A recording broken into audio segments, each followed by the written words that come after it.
Well, hello again. Today I'm going to talk to you about the actual PTSD label itself and the various differences in that label.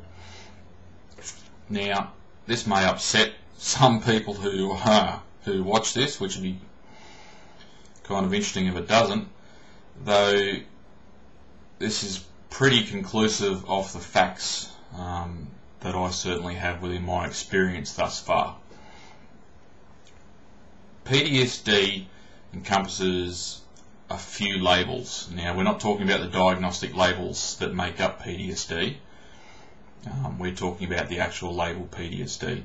Now, the DSM-4 has two different versions. One's acute PTSD, and that is if the signs and symptoms were there and you've obtained PTSD within the first to the third month after trauma, and the other is chronic PTSD, which is 3 months plus. Now, polls we've done on the forum to begin with, I think there was maybe one person or two people that said they had PTSD in the first brief few months. Everyone else has said it sort of came at least a good 12 months after. Now, from my experience, that's more common than anything else. Now, there's another label out there which is called complex PTSD. Now, this is what people are going to argue about. Complex PTSD and PTSD. People say, and because it's on the Wikipedia, everyone goes, okay, C-PTSD is a clinically recognised diagnosis. Being, it's not in the DSM, however, just because something's not in the DSM doesn't necessarily make it right or wrong. It's something clinicians have grouped together and agree is a diagnosis based on their experience. Now, here's the problem.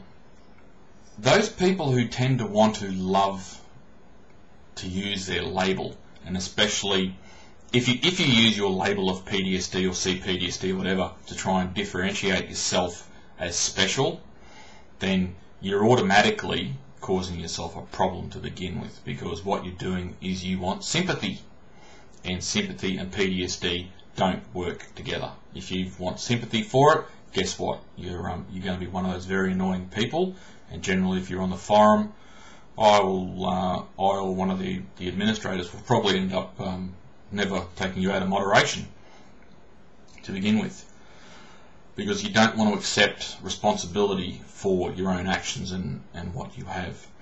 Now, complex PTSD is generally a label applied to those who suffer longevity in trauma.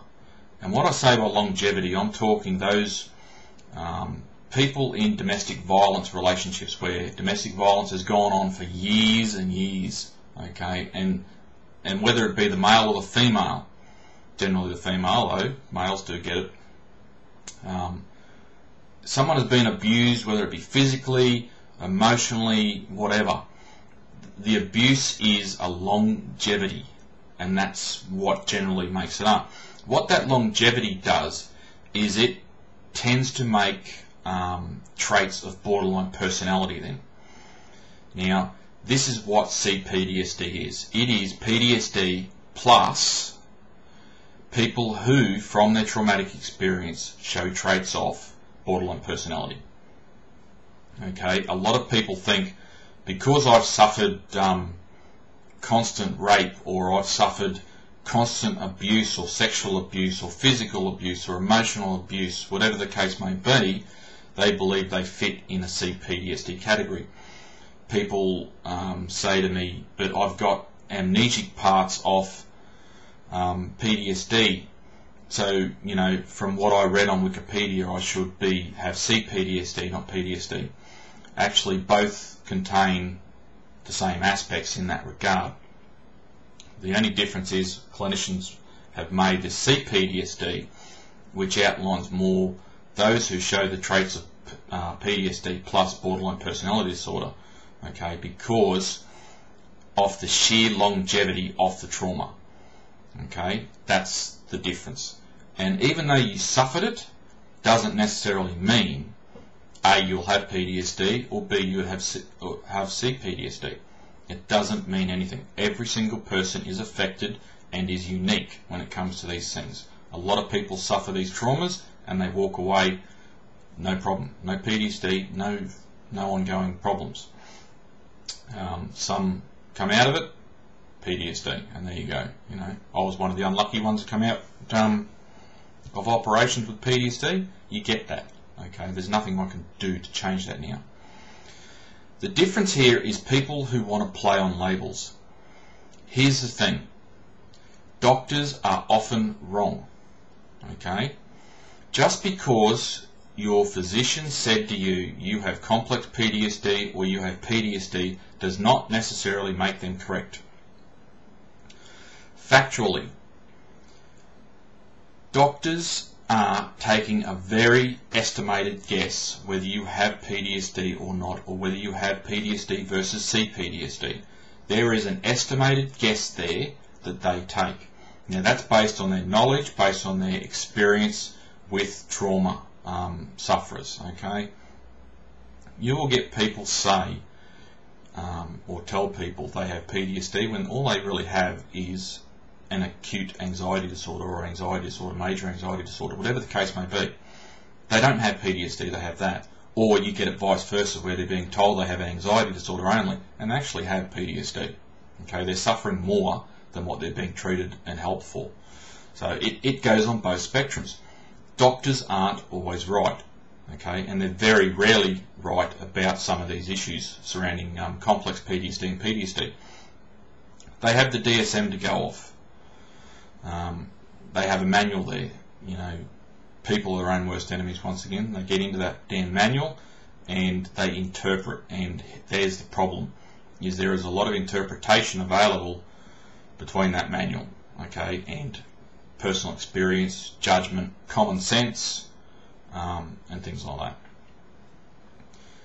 The DSM-5, they're looking at breaking down the post-traumatic stress realm into unique sections, and what they're talking about is firstly whether C-PTSD will be included as an actual diagnostic criteria. Likely it will be. The DSM-5 comes out I think around 2012, it's scheduled to be released. They're talking about breaking things down to like combat PTSD, motor vehicle accident PTSD, and those type of categories, because it's not, people are often confused. PTSD really is PTSD. It doesn't matter how you got it, okay? You can display the signs and symptoms of every single symptom associated to that disorder.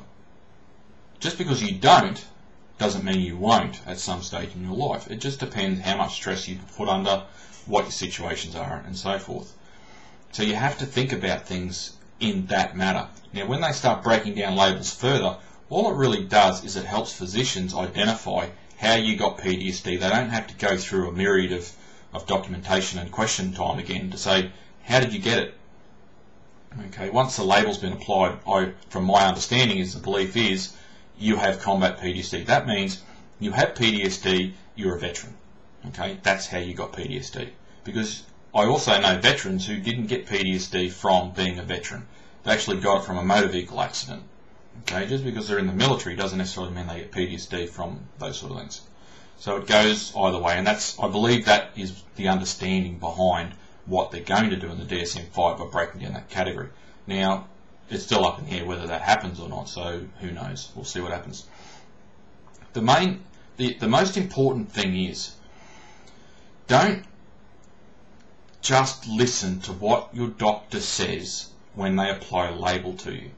The label itself is not important. The label doesn't mean anything unless you want to claim sympathy with that label. That's the only time it means anything.